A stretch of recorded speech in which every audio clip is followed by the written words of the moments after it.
नमः संस्कृताय। आज हम सुखनासोपदेश का जो सुखनास ने चंद्रापीड़ को राजा बनने से पहले उपदेश दिया है उसको पढ़ेंगे।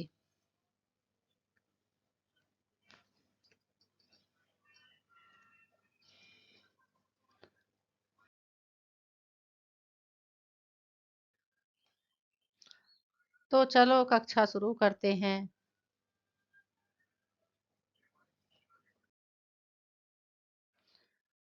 सुखनासोपदेशः एवं समतिक्रामत्सु केषुचित् दिवसेषु राजा चन्द्रापीडस्य यौवराज्याभिषेकं चिकीर्षुः प्रतिहार अनुपकरणसंभार संग्रहार्थम् आदिदेश समुपस्थित यौवराज्याभिषेकं च तं कदाचित् दर्शनार्थम् आगतम् आरूढविनयम् अपि विनीततरम् इच्छन् कर्तुं सुखनासः सविस्तारम् उवाच। अब इसका अर्थ देखते हैं। एवं समति, समति सप्तमी का एक वचन है। तो समति इस प्रकार कुछ दिन एवं समति क्रामत्सु इस प्रकार कुछ दिन, इस प्रकार कुछ के सूचित दिवसेषु कुछ दिन बीतने पर राजा चंद्रापीडस्य युवराज्याभिषेकं चिकीर्षु चंद्रापीड़ राजा चंद्रापीड़ का युवराज्य पद पर अभिषेक करने का इच्छुक। तो जो राजा चंद्रापीड़ हैं उनको राजा बनाने के जो इच्छुक है वो तारापीड़ हैं उनके पिता। तो उन्हीं के लिए आया है। प्रतिहार अनुपकरण संभार संग्रहार्थम आदिदेशः राजा तारापीड़ ने द्वारपालकों को सामग्री समूह एकत्र करने के लिए आदेश दिया। समुपस्थित युवराज्याभिषेकं च किसी दिन दर्शन करने के लिए सुखनास मंत्री के समीप आए हुए दर्शनार्थम आगतम आरूढ़म आरूढ़विन्यम अपि विनीततरम इक्षण कर्तुम सुखनासा सविस्तारम उवाच है। किसी दिन दर्शन करने के लिए सुखनास मंत्री के समीप आए हुए चंद्रापीड़ को जिसका युवराज्य अभिषेक जिसका युवराज्य अभिषेक जिसका युवराज्याभिषेक होने वाला था, विनयी होने पर भी जो अधिक विनयी बनाने की इच्छा से, जो विनयी तो हैं लेकिन उन्हें और भी अधिक विनयी बनाने की इच्छा से सुखनास ने सविस्तार कहा। एवं एवं शब्द एवं इस प्रकार केषु दिवसेषु समति क्रामत्सु। तो समति ही सम उपसर्ग अति धातु है, क्रम और सत्री प्रत्यय है। कुछ दिन बीतने पर यहाँ भाव लक्षणे से सप्तमी हुई है, भाव लक्षणा से सप्तमी हुई है। समति समति जो है समति क्रामत्सु सप्तमी का एक वचन बहुवचन है। क्रामत्सु सप्तमी का बहुवचन। जिस कर्ता की क्रिया से दूसरी क्रिया लक्षित हो उसमें सप्तमी विभक्ति होती है। यस्य च भावेन भाव लक्षणम, ये सूत्र है। युवराज्याभिषेकम युवा चासौ राजा युवराजः तस्य कर्म युवराज्यम, युवराज में स्यः प्रत्यय है। तस्मिन् तस्मै वा अभिषेक युवराज्याभिषेकम तम। युवा चासो राजा युवराजः कर्मधारय समास है। चिकीर्षु कृ धातु में सन और उ प्रत्यय होने से करने का इच्छुक। प्रतिहारन द्वारपालों को। प्रतिहार शब्द का मूल अर्थ है द्वार का रक्षक होने से लक्षणा के द्वारा इसका द्वारपाल अर्थ हो जाता है। उपकरण संभार संगार्थम उपकरणानाम संभारः, उपकरण संभारः तस्य संग्रह उपकरण संभार संग्रह नित्य समास है। अभिषेक की सामग्री का समूह एकत्रित करने के लिए। समुपस्थित युवराज्याभिषेकम समुपस्थित सम समुपसर्ग से सम और उपसर्ग से स्था धातु में कत प्रत्यय समुपस्थित। योवराज्याभिषेक यस्य है तम, जिसका योवराज्याभिषेक होने वाला है। बहुव्रीहि समास। समुपस्थित पद में उपस्थित क्रिया के भूतकालिक न होने पर भी आदि कर्मणि निष्ठा वक्तव्य के नियम अनुसार कत प्रत्यय हुआ है। निकट भविष्य में संपन्न होने वाली क्रिया का द्योतन होने के लिए व्यवहार में भूतकाल जैसा प्रयोग ही है। जैसे अब किया, यह वाक्य भूतकाल के लिए नहीं, निकट भविष्य के लिए ही है। आरूढ़ विनियम में आंग उपसर्ग से रूह धातु में कत प्रत्यय विनायातम विनय संपन्न को। विनयम शास्त्र विहित आचार लोकाचार अथवा विनम्रता। विनित तरम अतिशयन विनित विनित तरहतम, पहले की अपेक्षा अधिक विनय संपन्न। सामान्यता दो में से किसी एक का अतिशय बताने के लिए तरफ प्रत्यय हुआ करता है। विनित तर शब्द में धर्मी चंद्रापीड़ को किसी अन्य की अपेक्षा अधिक विनित न बताए जाने पर भी पूर्वोत्तर अवस्था के आधार पर भिन्न मानकर तरफ प्रत्यय हुआ है। अब है कर तुम। एक क्षण।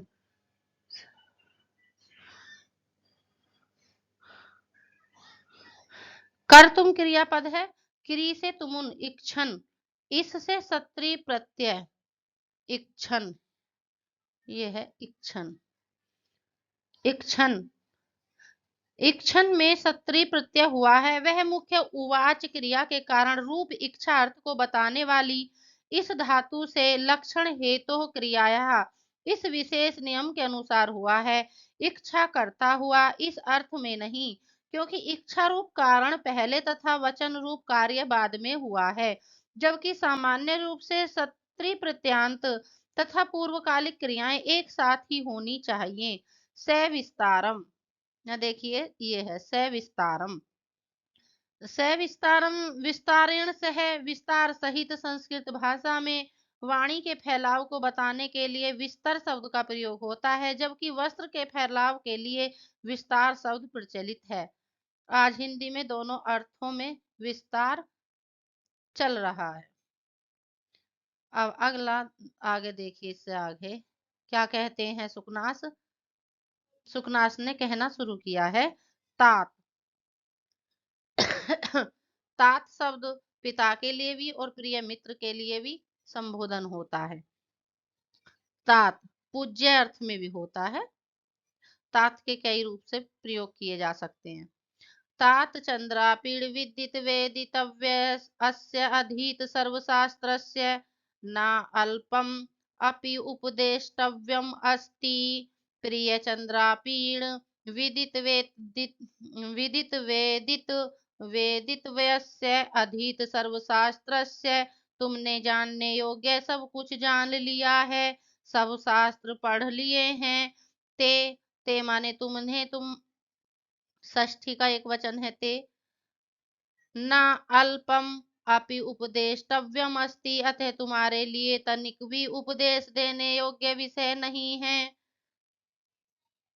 केवलंच निसर्गत तथापि, एक बार इसका पहले वाचन कर देते हैं क्योंकि इसका अन्वय नीचे से ही होता है सभी जगह।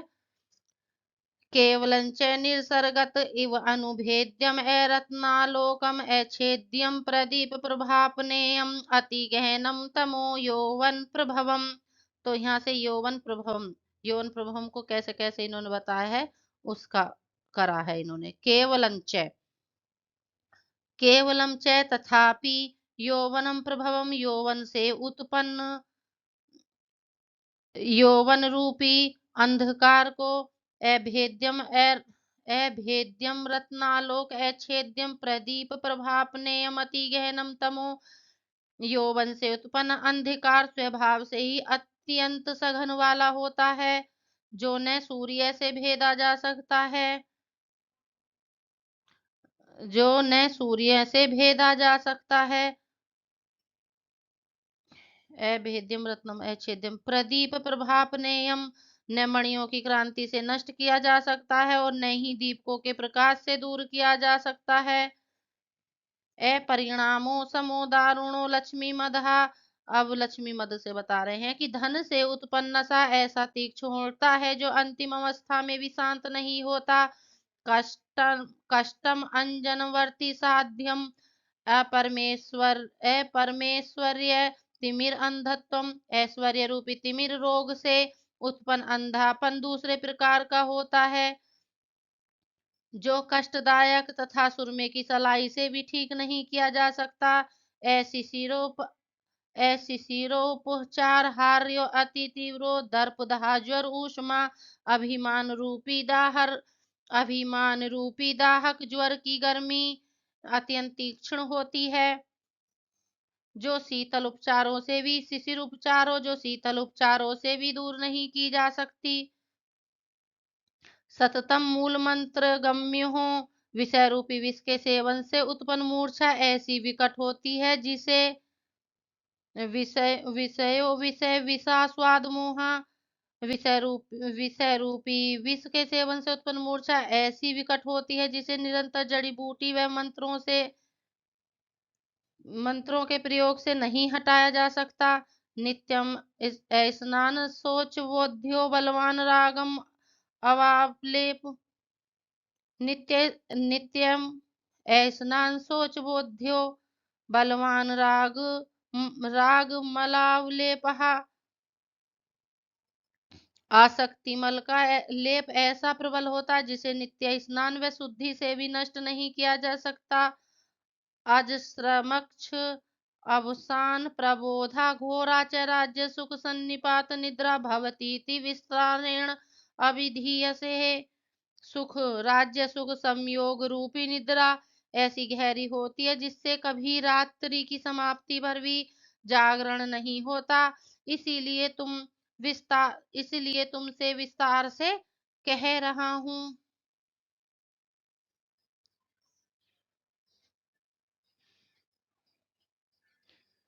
अब इसकी थोड़ी टिप्पणी देख लीजिए।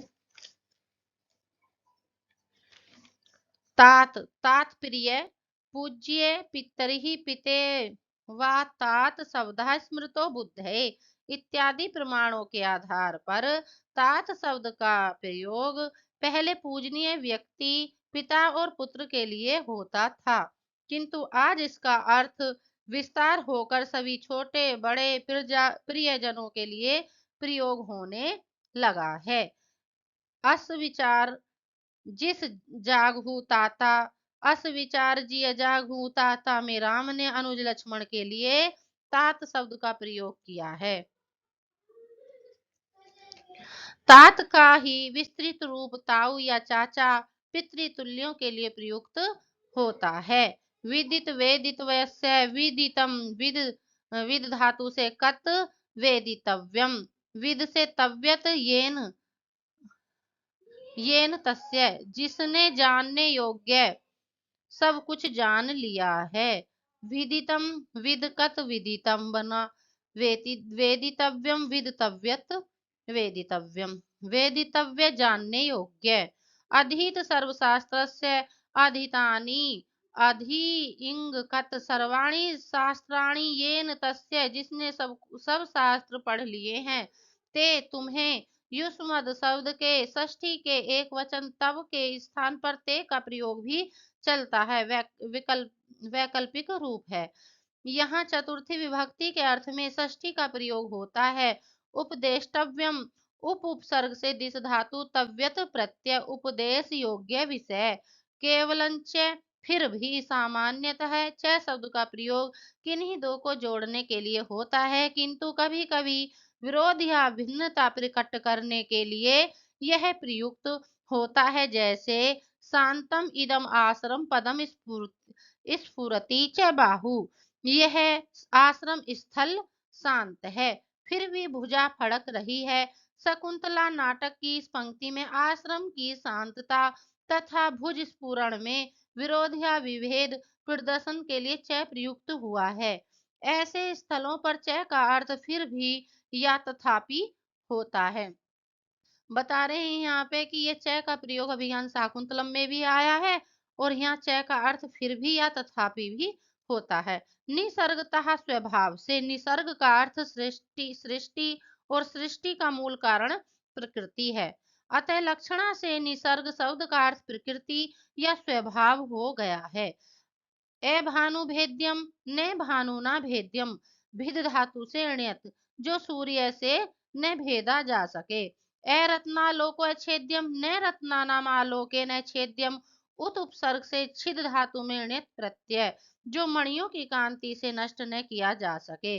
प्रदीप प्रभापनेयम न प्रदीपानम प्रभया अपनेयम, अप उपसर्ग से नी धातु ण्यत प्रत्यय, जो दीपक की प्रभा से दूर नहीं किया जा सका।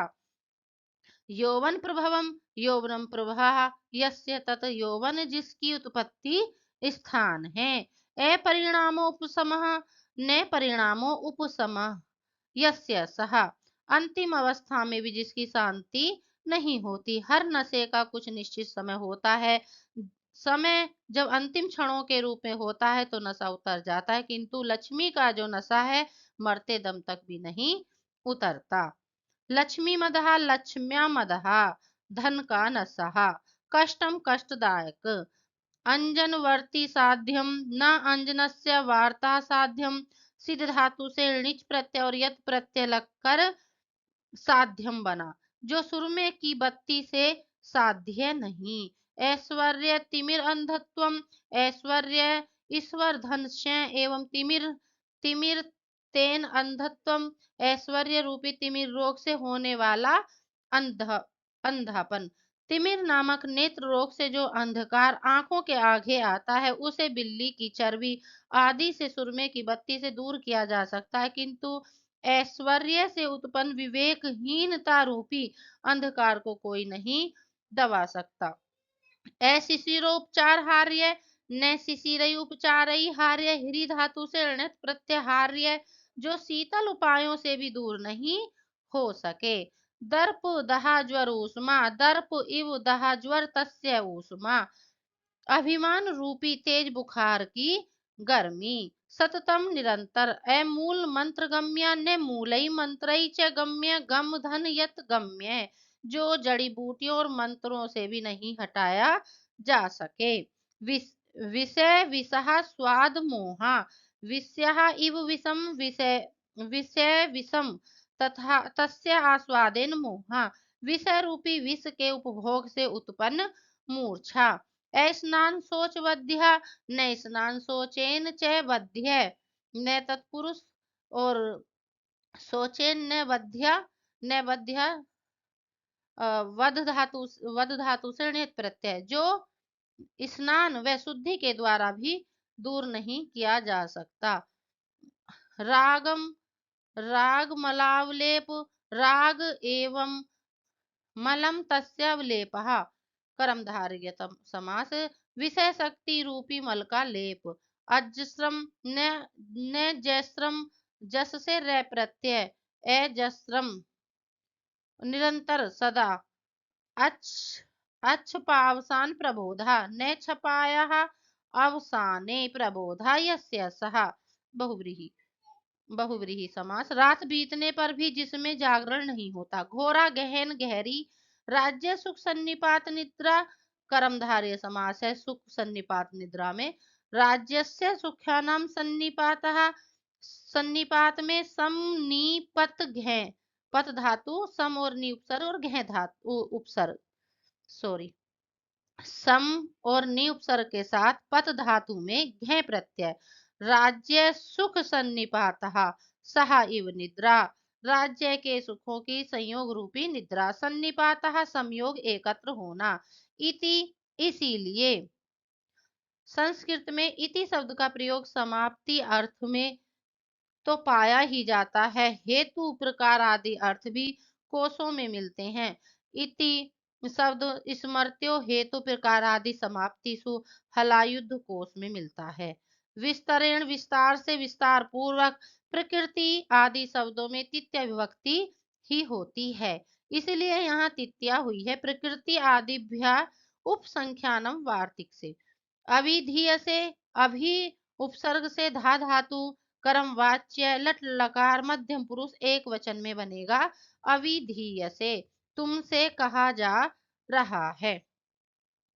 अब आगे थोड़ा सा और देखते हैं। अब हाँ,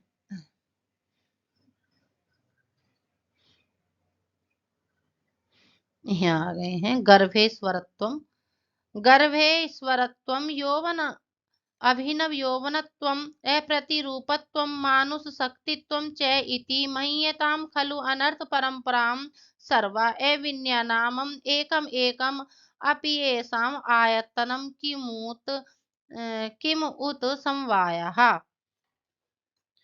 गर्भेश्वरत्वम गर्भ से ही स्वामी हो जाना,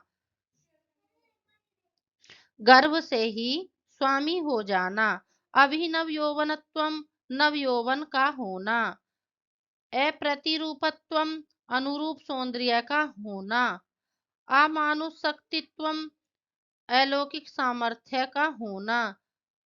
च इति महत्यम खलु अनर्थ परंपरा सर्वा, यह सब वास्तव में अनर्थ की लंबी कड़ी है।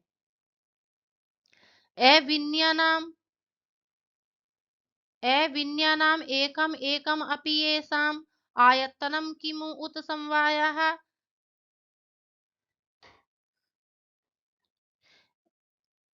एकम एकम अविन्यानाम एकम एकम अपि येषाम आयतनम, इनमें से एक एक विदुराचारों का आयतनम माने घर है। फिर भी किमु उत समवायः, फिर उनके सबके समूह का तो कहना ही क्या।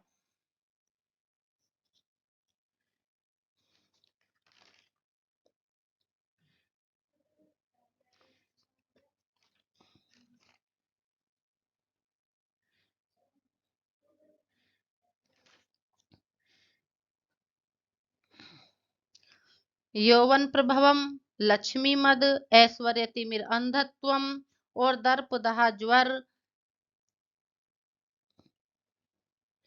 ये चारों ही अनर्थ की परंपरा हैं।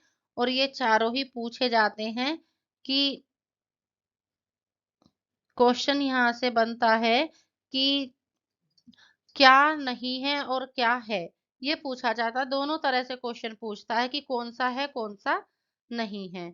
तो ये यौवन प्रभवम लक्ष्मी मद ऐश्वर्य तिमिर अंधत्वम और दर्पदहा ज्वर ऊष्मा, ये सभी अनर्थ की कड़ी कहे गए हैं।